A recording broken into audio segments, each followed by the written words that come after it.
Hello, welcome to my vlog today, which I'm going to talk about how context, emotion, and listening shape our relationships. I'm going to use the example of a couple named Maria and David to explain three different key ideas, which are first, how personal background and worldview influence communication. Two, how emotions function in relationships. And three, how mindful listening can strengthen connection. I will also provide practical recommendations for expressing emotion and practicing active listening in everyday interactions. Research in relational communication shows that perspection and listening directly affects relational satisfaction. Understanding these principles can help couples move from frustration to connection. So, first, we have to understand context. Context includes family background, personality, culture, and learned communication patterns. David learned that love is shown through problem solving. Maria learned that love is shown through emotional validation. Neither is wrong, but their meanings are different. According to identity and perception research, we interpret messages through our own experience and assumptions. David perceives Maria's frustration as a problem requiring action, so he wants to fix it. Maria perceives his solution as emotional dismissal, like, I don't care. When couples fail to recognize these contextual filters, misunderstandings occur.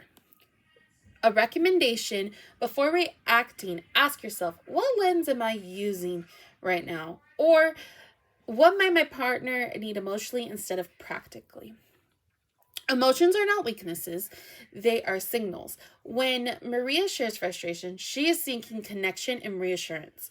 Emotional expression builds intimacy when it's received with validation. Research shows that supportive communication improves relational closeness and trust.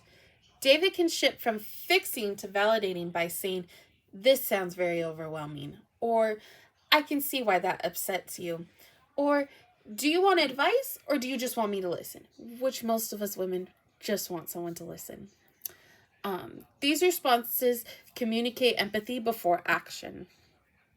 Mindful listening means being fully present, suspending judgment, and reflecting back on what you hear. It involves maintaining eye contact, avoiding interruptions, paraphrasing feelings, and asking clarifying questions. So don't just assume they think one thing when really we should ask, like, wait, is this what you're saying or is this what you're saying?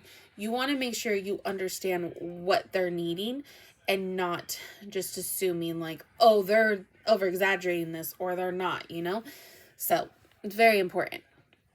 Instead of jumping to solutions, David could have said, "It sounded like you felt unsupported by that parent."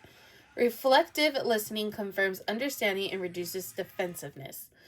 Research emphasizes that perceived understanding is one of the strongest predictors of relational satisfaction. Feeling heard is often more important than being advised.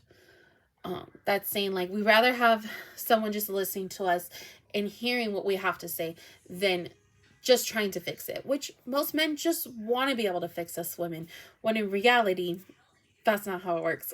We just want to be heard. So, in summary, relationships are shaped by context, emotion, and listening.